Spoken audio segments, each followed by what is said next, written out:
É um enorme prazer, mais uma vez, estar aqui reunido com três feras, com três pessoas que eu admiro muito e profissionais que eu admiro muito.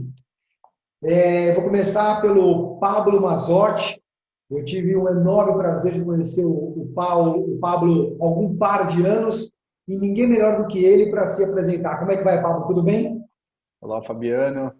Olá, pessoal. Prazer estar aqui com vocês para a gente conversar mais um pouquinho sobre teoria das restrições. Bom, eu sou engenheiro civil, administrador, fã de TOC, já uso há alguns anos, pai de duas crianças, marido, e queria ser tenista e não deu certo. E como eu gosto muito de Lego, fui trabalhar na área de construção civil. E é por aqui que eu segui meu caminho profissional há alguns anos já. Fantástico, Paulo. Eu agradeço mais uma vez pelo seu tempo e esse é o nosso tema aqui. Justamente como a teoria das restrições, com base na sua vasta experiência, na prática contribuiu para o ambiente de projetos na construção civil. Continuando as apresentações aqui, meu caro Matias Fischer, mais uma vez é um prazer estar com você. Se você pudesse se apresentar para quem não teve o prazer de conhecê-lo, por favor.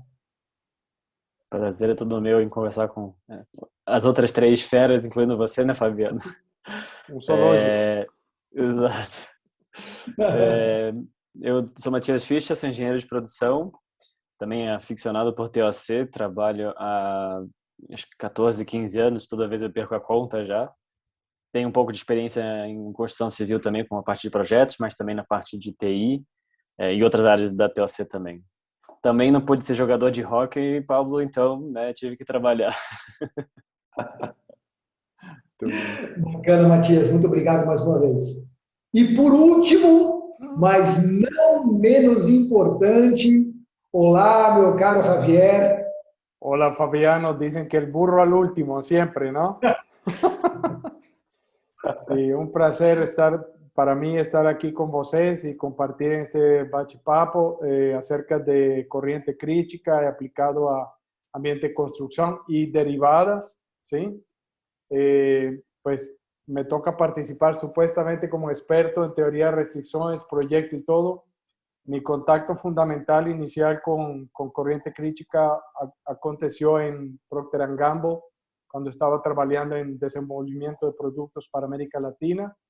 Y después de ahí, pues seguí utilizando la metodología ya trabajando con el doctor Eli Goldratt directamente en la gestión de proyectos de visión viable y mejoramiento de empresas. Y entre esas, tuve oportunidad de implementar en empresas de construcción y desenvolvimiento de real estate, ¿sí? Inmobiliaria, tanto para vivienda como para comercial, hoteles y centros comerciales. Y después en ambientes constructivos que son infraestructura para soportar obra civil pública o para, por ejemplo, proyectos de mineración, ¿sí? Con plantas productivas y todas las infraestructuras que precisa para movimentar un material de explotación para el puerto y ser transferido después a los mercados, ¿tá? Então, é um prazer para mim. Acredito que o mais importante, talvez, eu perguntaria para Matias e Pablo, normalmente, se em ambiente de construção de obra civil, os efeitos indesejáveis, problemas que acontecem normalmente lá, são muito distintos do mundo de projeto, tem similitude, ou que outras coisas são particulares de sua experiência, que normalmente são atrapalhos ou problemas que vão acontecendo no gestão do projeto, sim, de construção. Matias, você quer começar? Deixa a honra para você. Então tá bom. Bom, Javier, quando a gente olha projetos, quando começa toda a história de gerenciamento de projetos, né, e hoje bem estruturado o PMI, que é o grande pai do gerenciamento de projetos, onde todo mundo conhece, ele estruturou algo que era para TI, que aos poucos foi se desenvolvendo, caiu na construção civil, né, com um monte de similaridades, porque tudo era tratado num mesmo bolo, vamos falar, né? E aos poucos cada um dos mercados foram ganhando a sua cara de como gerenciar um projeto, porque são projetos peculiares, com a definição única do projeto, né? Projeto é uma atividade única com um produto ou um serviço único como entrega, né? Como um produto final. E apesar de todas essas diferenciações, a gente sempre sofre de um mesmo mal, vamos falar, que é o desvio de prazo. Eu acho que esse é o grande calcanhar em muitos dos projetos. E para ajustar esse desvio de prazo, muitas vezes você tem um investimento muito grande, você gasta mais do que devia, e muito desse desvio às vezes vem até pela falha no planejamento ou a forma como foi pensado o planejamento, e muitas vezes também por uma definição. Para quando você define um prazo de um projeto, você define o projeto por uma data e não por uma duração. Né? Eu acho que quando eu começo a trabalhar com corrente crítica e começar a enxergar isso de uma forma diferente, o quão importante é uma duração de uma atividade e o sequenciamento dela, você começa a entender o tamanho do problema que você tem na mão se você não conseguir ter um plano como um todo. E tem um outro ponto que eu acho que a gente acaba levando isso muito a ferro e fogo ao longo da vida, e conforme você vai olhando o planejamento, então eu preciso entregar uma obra 31 de dezembro, a minha data é 31 de dezembro. E ao longo da vida útil ou da vida de desenvolvimento daquele projeto, e aí na construção isso é muito claro, se você olhar o cronograma é sempre 31 de dezembro. E eu acho que uma grande forma de você olhar isso diferente é quando você aprende que, na verdade, aquela data ela é probabilística e não determinística. Então, a hora que você começa a ter essa flexibilidade no dia a dia do seu cronograma, que o cronograma vai para frente, vai para trás, conforme você vai avançando e vai entendendo e vai desenvolvendo o que tem pela frente, porque quando você faz um plano, você não tem todos os detalhes dali para frente, né? Então, eu acho que isso é uma das similaridades quando você olha projeto de construção com outros projetos. Você vai pegar um projeto de TI, de desenvolvimento de produto, é sempre assim, eu tenho uma data e aí eu tenho que fazer caber dentro da data, né? Lembra do PV igual a NRT, a aula de química, né? Então você tem que fazer com que a teoria dos gases caiba dentro daquele volume, e nem sempre isso é possível. E isso acaba acarretando. A gente tem projetos de TI, normalmente uma construtora junto com o projeto de construção também tem os projetos de TI que dão todo o suporte, e aí acaba acontecendo desvios de prazo. Então eu acho que esse é um grande calcanhar de Aquiles e uma eterna busca que a gente tem dentro dos projetos, que é a similaridade entre construção, TI, produtos, ou o que for desenvolver como projeto. Fantástico. Eu tenho uma coisa que também eu acho curioso, né? Que é, tanto em TI quanto em projetos, por exemplo, de construção civil, você tem uma malha de dependência para entregar. E muitas vezes não há clareza dentro do projeto de qual caminho é o mais importante, qual que eu devo dar mais atenção, qual que eu devo dedicar o esforço e os recursos, né? Porque nos dois ambientes você tem uma especialidade de recursos muito peculiar, né? Um eletricista não faz o que um pedreiro faz e não troca. Quando você entra na parte de programação é mais espaçado ainda a realidade, né? Então, decisões de aonde você se foca, o que você decide priorizar, aonde alocar recursos, também ajuda muito a determinar ou o sucesso ou o insucesso daquele projeto, né? E é exatamente igual. Só que a diferença está no computador e o outro está literalmente no mundo afora, né? E os dois têm essa dificuldade, né? Em que momento eu sei o que precisa de mais ajuda, em que momento eu sei aonde alocar, às vezes, um pool de recurso mais especial, onde eu boto mais esforço, mais atenção, para realmente fazer o projeto fluir, né? E é uma grande dúvida, aonde que eu faço isso? Que a TOC tenta responder e não consegue responder tão bem, né? Sí, olha que de ahí se derivan para mí dos ideas que quisiera comentar, porque y acredito que es como el jeito de cómo aprendemos a hacer proyectos. Primero, el tema do planejamento. A ideia que mientras más detallado, melhor a oportunidade de visualizar onde está o problema e actuar quando o problema aparece, certo? E o segundo, como está tan detalhado y tem compromisos de datas, entonces ahora ese compromiso de data es simplemente granular para baixo y en detalle y colocar datas. Entonces, o jeito que normalmente es mi experiencia, acontece o hábito do gestor e das pessoas que estão trabalhando o projeto, as empresas, é se eu logro atingir a data que tem em cada uma das atividades, por consequência, eu vou cumprir a data do projeto. E isso é verdade ou é incorreto? Essa é uma excelente pergunta, Javier, porque é interessante, porque tudo depende de como você planeja e quem está envolvido nisso. Eu tive uma experiência em alguns projetos onde o cliente, projetos de construção, onde o cliente criou diversas datas marco no projeto. Ah, você tem que entregar tal andar, e ele criou na cabeça, por alguma razão, desenvolveu o cronograma e criou todas aquelas datas marco. E aí, quando a gente montou o nosso cronograma, baseado, né, em pulmão, em forma de trabalho, em sequência construtiva, necessidades, recursos e tudo mais, a gente descobriu que a gente atendia as datas marco dele e não entregava o projeto no prazo. Porque a data marco nos levava a uma solução, porque a gente falava, ó, a sequência é essa, mas eu preciso resolver a data marco. Então, como aquele medidor nos levava a uma direção errada dentro do projeto, a gente fazia com que o nosso esforço fosse para lá. E a hora que eu ia no esforço de uma data marco, porque ela é um eventograma que poderia nos dar uma multa contratual, aquilo me causava um problema com falta de recurso ou desvio de atenção aonde era o caminho crítico do projeto, que virou um problema muito maior. Eu lembro que quando eu vi esse cronograma, quando a gente estava desenvolvendo, eu olhei aquilo e falei, meu Deus, eu não acredito nisso. A gente vai atender as data marcos e não vamos entregar o projeto no prazo.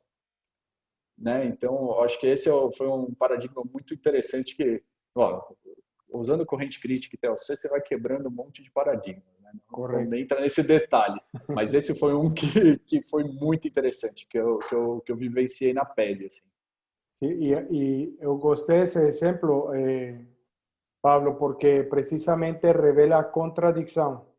Sí, porque eso, para mí, exponer eso como en a lógica do TOC y de Eli, la teoría de las restricciones, es usualmente en estos mundos de mudar y trocar o jeito de operación es o más importante, que no voy a enseñarle a você o va a resultar una estructura muito melhor feita y mucho más resistente o más bonitinho, o diseño más perfeito, es un tema de uso de recursos en un momento adecuado para asegurar o completar as tarefas que você tem que fazer. E esse conflito sempre o tema local versus global. Local de eu quero cumprir a data de cada tarefa, cada atividade que está programada, porque eu sou o recurso ou sou o gestor destes recursos, a especialidade versus cumprir a data do projeto. E al final, o projeto de planejamento é um modelo que nós queremos seguir, pero para entregar na data certa com o menor gasto possível e com a qualidade comprometida, né? Sim. Esse ponto que você levantou é muito importante, principalmente que nas grandes construtoras, principalmente quando você está falando de uma obra de edificação, que você Sim. tem diversas disciplinas acontecendo ao mesmo tempo e são subempreiteiros diferentes que estão trabalhando.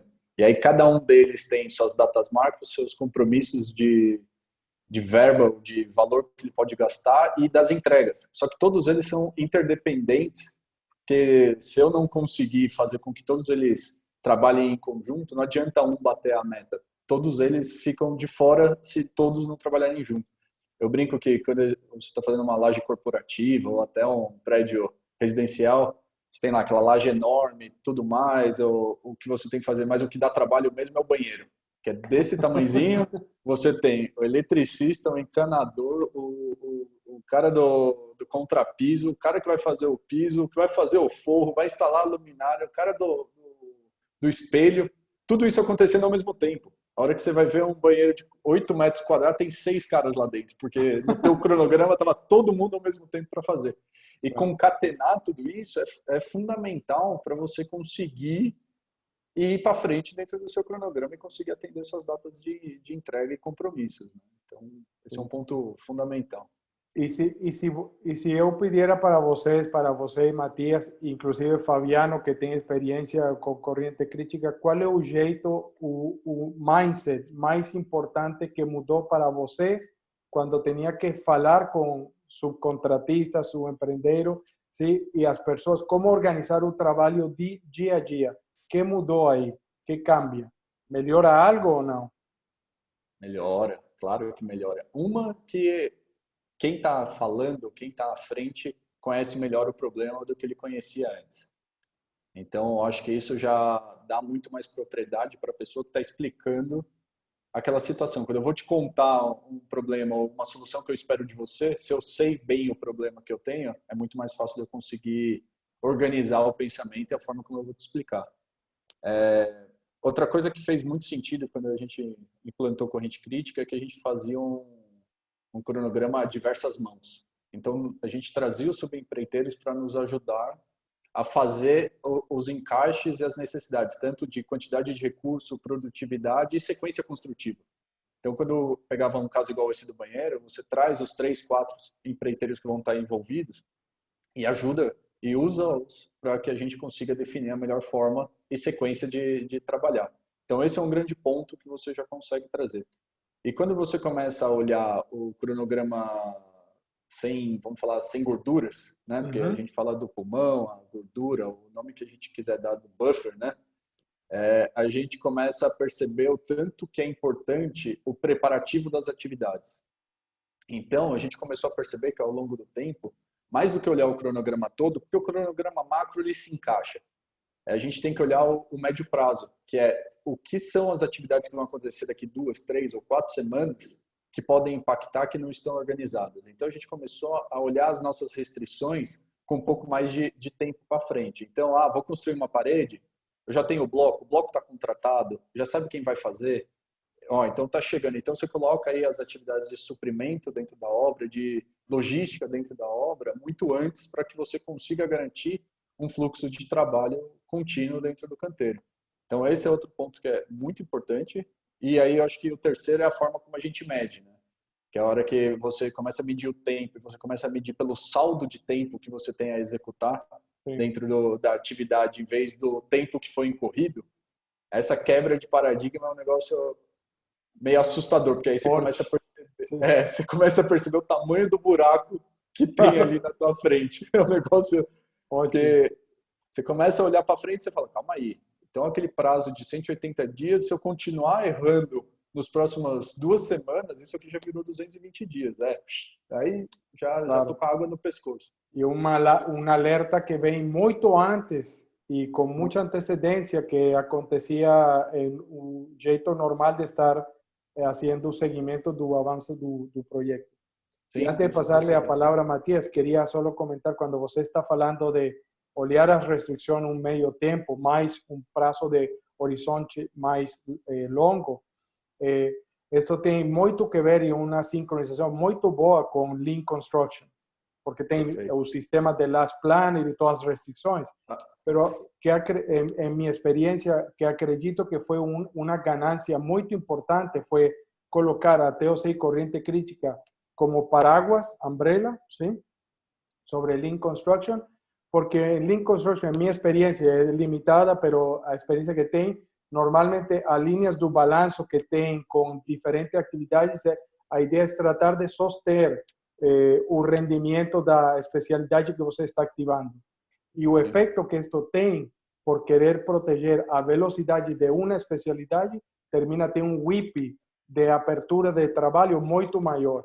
E o controle se põe fraco e com o WIP empieza a atrapalhar coisas com o processo de flujo completo, que não é só per especialidade, sino lo que você está falando de entregar de uma a outra e encaixamento quando tem que andar mudando quem entra agora, e se tem muitos prédios e andares abertos, então tem muito que estar olhando e controlando. Agora, com a lógica de TOC, se o WIP está controlado, você tem um espaço reduzido e vai mais pequeno, lote mais pequeno, pero mais rápido, entregando completo. Tá? Eu não tenho um banheiro a 6, 8 pessoas aí tratando de trabalhar, se não tem um cada vez e muito mais rápido. Sim? Muito mais rápido. E um ponto interessante que vai ao encontro do que você está dizendo, Javier, a gente, na época que a gente, vamos falar que a gente deu uma aprimorada na forma como nos atenderia a solução, o que a gente fez? Eu olhava em longo prazo o cronograma padrão que dá avanço por valor agregado, o earned value. Porque eu estou olhando né, no longo prazo. No médio prazo, eu colocava a corrente crítica, que aí eu conseguia entender o que estava acontecendo para frente, quanto eu estava consumindo dos meus pulmões com aquilo. Então, eu ia fazendo uma onda sucessiva dentro da corrente crítica.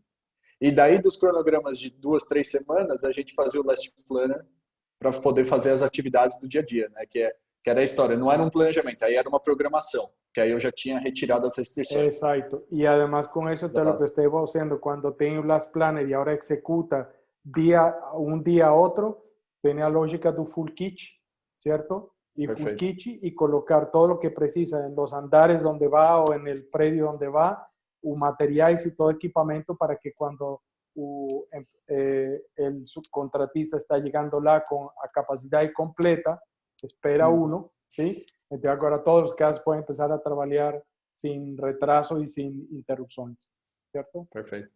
Ótimo. Perfeito. Don Matías, sua experiência, please. Eu acho que esse é um dos pontos, Javier, que você mencionou do full kit, são bem críticos, né? Desculpa o barulho de fundo. Que a questão do full kit, né? O quanto você se prepara e dá as condições para que ele trabalhe seja executado o mais rápido possível, né? Então, determinar o full kit e executar ele, planejar ele, fazer ele, dá a condição que a gente procure um cronograma mais enxuto também, né? Versus antes você deterministicamente dizia vai demorar 10 dias e as pessoas ou os empreiteiros vão se virar de fazer isso acontecer em 10 dias. Você tira, você inverte, né? Que nem o Pablo falou, senta todo mundo junto e fala o que você precisa que aconteça, que seja real, para que isso seja o mais rápido possível, né? Que preparações que eu tenho que ter, que equipamentos, que matéria-prima, tudo ali preparado. Então você inverte muito essa roda, né? E todo mundo junto procurando a solução em vez de você me garantiu em 10 dias e você que se vire, né? Inclusive essa parte de trabalhar junto traz uma diferença que é você junto encarar a realidade como ela é. Quando no modelo tradicional, você não quer mostrar como subcontratado que você pode estar atrasando alguma coisa, então você dá avanço em outra frente, você reporta uma coisa um pouco diferente, porque você não quer mostrar fraqueza ou talvez perder faturamento, né? Se você fizer um faturamento atrelado a esse progresso. E aí você começa a criar esses conflitos, né? Eu passo a bola um pouco quadrada, mas ao mesmo tempo eu não reporto exatamente o que está acontecendo, e quando eu recebo a notícia do que verdadeiramente está acontecendo, aí, que nem o Pablo falou, né? Aquele projeto de 180 já virou 220, o que eu vou fazer? Já paguei o preço por isso. Qualquer corrente crítica você tem essa sensibilidade muito mais aguçada, te dá muito mais poder de ver isso antecipadamente e criar uma reação. Sim. Obrigado. Fabiano, tem alguma pergunta antes de eu continuar com a próxima? Sim, nós falamos até então da questão do ótimo global, o Matias falou desse desafio de trazer as pessoas para dentro desse novo mindset, vamos chamar assim, e o Pablo comentou de que a experiência mostra a importância de trazer as pessoas para o momento do planejamento e etc. Então, diante disso, minha pergunta é, Pablo, como foi a sua experiência em relação à mudança do comportamento das pessoas? Se foi fácil, se foi difícil, e na prática, como é que foi essa mudança desse mindset aí, Pablo? Foi super fácil. A gente fez um cronograma, combinamos e todo mundo seguiu o combinado. Na verdade, Fabiana, é muito interessante isso, porque as pessoas que até eu acho que não estão adaptadas ou acostumadas a fazer planejamento, né, as coisas, eu acho que é perfil, né? Então a gente sentava na mesa, eu lembro que teve cronogramas que duraram quase 3 semanas para serem feitos. Tamanha complexidade que eram das obras, diversas frentes ao mesmo tempo. Eu lembro eu brinco essa história do banheiro, porque uma vez a gente ficou discutindo o banheiro uma tarde. 2 mestres de obra, 5 empreiteiros e uns 20 engenheiros. Discutimos a sequência perfeita para resolver o problema do banheiro. Beleza? Estamos todo mundo alinhado? Todo mundo põe a mão aqui? Todo mundo pôs a mão, estamos juntos. No dia seguinte, cada banheiro estava sendo feito de um jeito. Quase tive um treco. Eu falei, não é possível, cara. Aí eu e o gerente da obra lá, que era um cara super inteligente também, só que ele rodava e falava, meu, mas a gente não combinou. Não, mas aí a gente percebeu que bem aquilo não era legal, eu não quis falar na reunião. Então, demora um tempo para as pessoas, inclusive, acreditarem naquilo, de que eles estão fazendo um planejamento em conjunto e que vão seguir em conjunto e que o cara do lado, ele está realmente de mão dada com ele. Então, essa mudança de mindset, ela é demorada, porque não é fácil, e demora um pouco para as pessoas entenderem o tamanho do valor, porque durante muito tempo as pessoas acham que você está apontando para ela quando você está cobrando uma sequência que foi combinada no cronograma.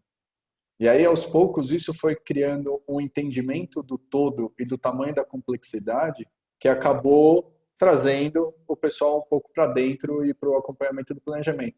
E até a gente revisitar o planejamento e perceber que a gente também tinha errado na forma como a gente tinha planejado. Porque isso é normal, né? Eu brincava sempre, planejamento não é premonição. Então, a gente tem o direito de errar no planejamento, só que a gente tem que corrigir logo e acertar o prumo. Por isso que eu acho que na corrente crítica, quando você faz um erro de cronograma ou de planejamento, seja como for, pelo fato de você trabalhar com os pulmões, você consegue ver isso muito claro. Né? A gente teve uma época que a gente usou os pulmões por data marco do cliente, que foi até um caso parecido com aquele, mas era um que estava um pouquinho mais equilibrado.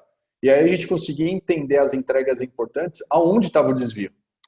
Porque senão você faz um cronograma único e trabalha igual naquilo. Então as pessoas conseguiam entender, depois de um tempo, ganhar o buy-in, né, de estar ali junto, de desenvolver aquilo junto, de que, ó, tá vendo que agora o time tem que correr para esse lado que é aqui que está pegando fogo? E o time corria para aquele lado porque era onde estava pegando fogo.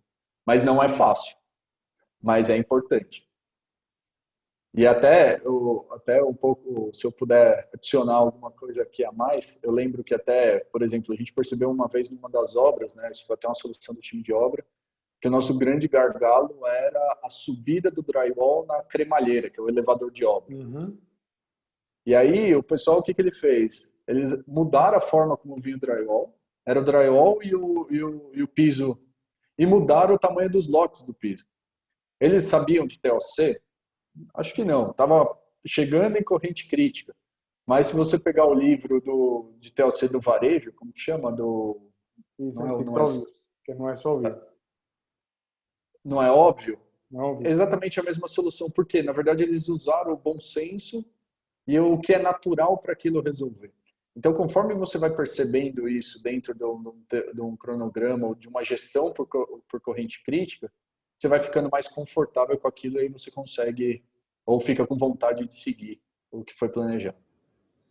E uma conversa sobre construção civil. Trazer exemplo de um livro de varejo não é para qualquer um não, hein, Javier? Você viu que o menino aí tem futuro. Claro, eso ahora acredita que tem que ir a ler o livro Não é Óbvio para ver que fala aí de construção. Não, só vaza tudo na loja do cara, mais Exacto. nada. Construir centro comercial, de shopping mall e depois as lojas, tudo bom. Pero a quebra de lote, ¿sí? A ideia fundamental é isso. Quando você quebra o lote, então o fluxo aumenta. Isso passa na produção, na fábrica, na distribuição, do retail, como dizia Pablo, e em projeto exatamente a mesma coisa, ¿sí? Porque você está tratando de maximizar o aproveitamento do gargalo que tem. E, neste caso, uma cremallera, assim, que é para alimentar o andar onde está sendo utilizado para a construção. E isso, uma coisa que lembro também, o tema quando estamos fazendo implementação com esta empresa na Colômbia é o incrível quando você coloca todos os emperteiros, ¿sí? Los terceros contratistas, Sim. y sentaba a las 6 de la mañana para revisar o full kit e o planejamento que tinha que fazer, ¿sí?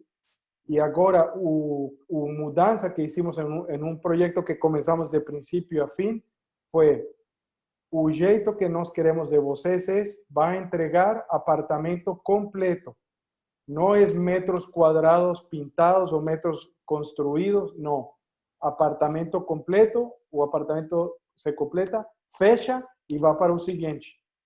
E assim Perfeito. Vamos a ir pagando por apartamento. Tinha 4 em um lado, 4 em outro, e assim foi.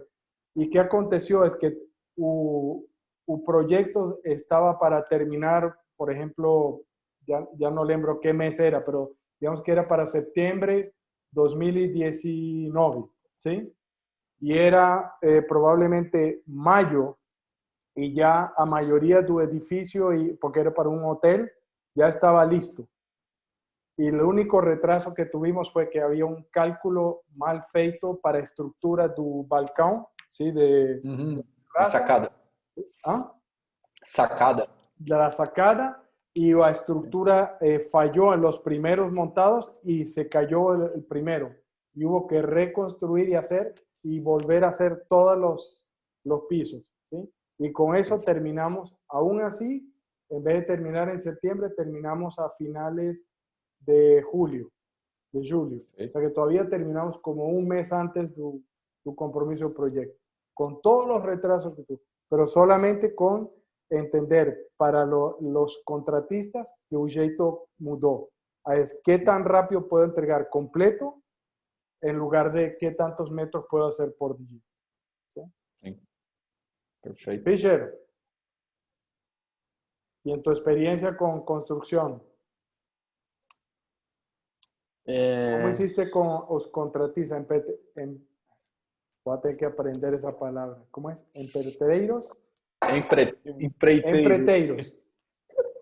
Isso.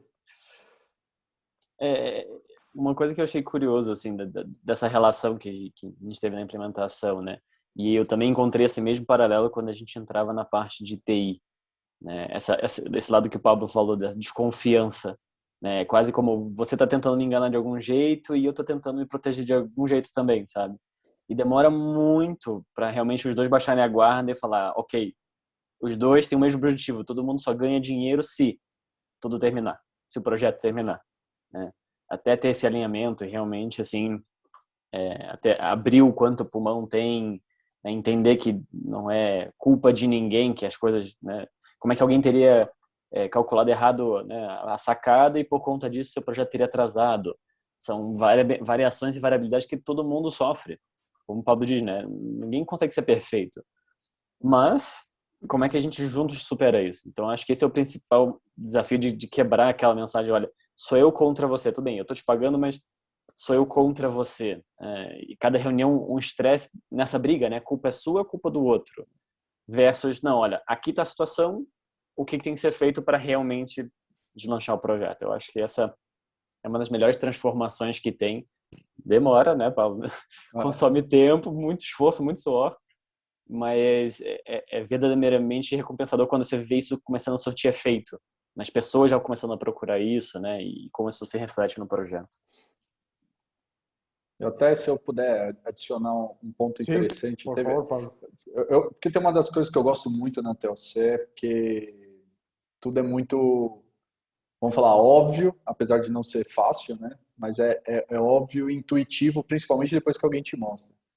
Mas você vê que quando as pessoas estão com algum problema, elas buscam algo que é parecido com a TLC. Eu lembro de uma obra que nessa época eu não estava implantando TLC, e a gente estava com muita dificuldade em fazer o avanço, em chegar, em completar os serviços. Né? Então, tudo ficava semi-pronto, mas nada ficava acabado.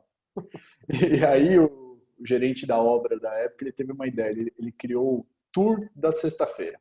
Então, toda sexta-feira, às 7 horas da manhã, a gente ia aonde eram os gargalos da obra, onde eram os pontos mais críticos da obra, com todas as empresas que estavam envolvidas com aquele ponto, e a gente só saía de lá quando a gente tinha uma solução. Então, a gente tratava sempre 1 ou 2 pontos toda sexta-feira fazendo o tour de obra. E isso é atuar na nossa restrição, porque aquilo está aparecendo no cronograma e está mostrando que aquilo não está saindo do lugar. Então, quando você vai lendo, estudando até o seu, mais gostoso é você fala, é óbvio que era isso que tinha que ser feito. Agora que eu li, né? Agora que ele falou. Claro. Mas é fantástico, né? Então, tem muito do que a gente pode aplicar no dia a dia. Muito. Então, a pergunta, porque já estamos sobre o tempo e não quero hacerlo mais largo, a menos que Fabiano tenha alguma outra consideração. A pergunta é, agora que vocês aproveitaram as mieles e sucesso com corrente crítica, voltam para trás a fazer como antes? Eu diria que isso é um caminho sem volta. Exatamente. Unidirecional, sim? Unidirecional.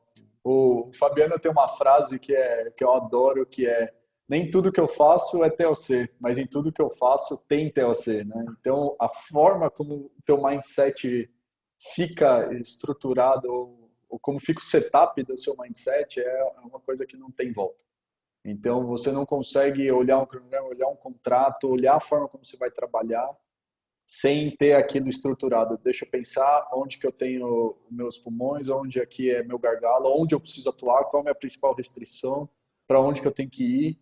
Quando você começa a resolver uma restrição, minha grande dificuldade hoje em dia é mobilização de contrato, né? Porque na posição que eu estou hoje, eu tenho mais dificuldades nas mobilizações. Então, eu preciso mobilizar. Ganhei um contrato, preciso mobilizar. Então, eu começo a perceber que já começou a dar certo um pedaço da mobilização que está difícil, eu já começo a enxergar qual que é o próximo gargalo que vai vir, porque eu já quero atuar nele, porque eu sei que está acabando a contratação, aí precisa ter a documentação, aí dessa documentação eu sei que eu preciso falar com os treinamentos do cliente e tudo mais. Então, isso é uma forma que vira seu dia a dia de trabalhar, né? Então, eu acho que não volta atrás. Se a pergunta é, volta atrás? Não volta, né? Infelizmente, nunca mais. Você foi picado, já era. Já é.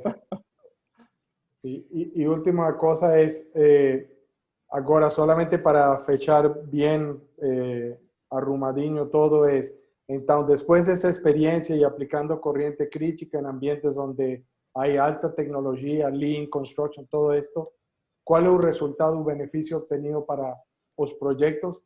¿Entregaron a tiempo antes? ¿Custo y presupuesto y alcance y especificación? ¿Se cumplieron todas esas expectativas? ¿Y qué aconteció con la empresa? ¿Foi melhor, mais lucratividade ou não? Então, essa é uma pergunta muito interessante sobre projetos, porque a gente nunca sabe como seria se eu não tivesse usado a ferramenta, né? Então, o que eu acho que de cara a gente já tem é que quando você faz o planejamento corrente crítica e começa a fazer o acompanhamento, você tem uma noção tão clara do que você tem pela frente, que você vai encarar, que aquilo faz com que você tome ações muito antecipadas a todo o resto. Então, o que foi entregue ou no prazo ou antes do prazo, quando foi usado corrente crítica, eu tenho certeza que foi benefício do uso da ferramenta. Se eu não tivesse usado, eu teria entregado no prazo? Não sei. Mas usando a ferramenta, ficou muito mais claro qual era o caminho que eu precisava usar para poder conseguir entregar no prazo ou antes do prazo. E aí, quando você entrega no prazo, vem todas as consequências que vem junto, que é benefício financeiro, resultado, melhoria da imagem da empresa, conhecimento e tudo mais. Então, eu vejo um benefício muito grande de quando você consegue usar. Mesmo que, durante um período, você não esteja usando a ferramenta por um todo. Não quero usar o pulmão, porque o pulmão expõe muita coisa, fica toda vez aquela história vermelha, porque é muito puxado. Mas a forma como você estrutura o cronograma, quando você monta os pacotes de como você vai acompanhar, como você faz a quebra, aquilo de cara já mostra para você, tem um problema, não tem um problema, é aqui que eu preciso atuar. Então, eu recomendo fortemente o uso. Ótimo. Matias? Eu que tive um pouco de experiência, né, eu concordo com o Paulo, é difícil mensurar um contra o outro, né? Na área de TI, às vezes, você até consegue dar uma certa similaridade, né? Um projeto de mais ou menos a mesma complexidade, como o volume de pequenas interações é grande, né? Às vezes, a gente consegue até ter essa comparativa. Nunca é 100% justa, né? Mas ela razoavelmente dá essa comparação.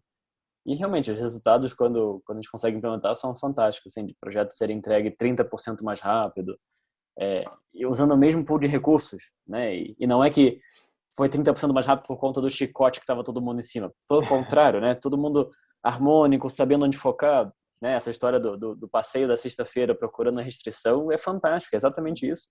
É todo mundo junto ali procurando isso, né? E isso dá resultado realmente. Obrigado. Fabiano? Duas considerações. A primeira delas é que se fala muito por aí a palavra foco. E eu demorei muito tempo para entender o que era foco à luz da teoria das restrições. Já que nós não estamos gravando, então só nós quatro aqui, ninguém nos ouve, eu vou tomar a liberdade de discordar veementemente do que o Pablo disse. Vou discordar por quê?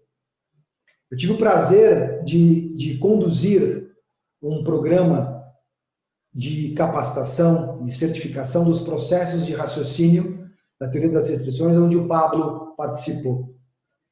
Então, o Pablo, ele é Jonah, e o que eu discordo é por 2 vezes ele usou a palavra ferramenta. E na minha visão, o Pablo, ele não usa a ferramenta da corrente crítica.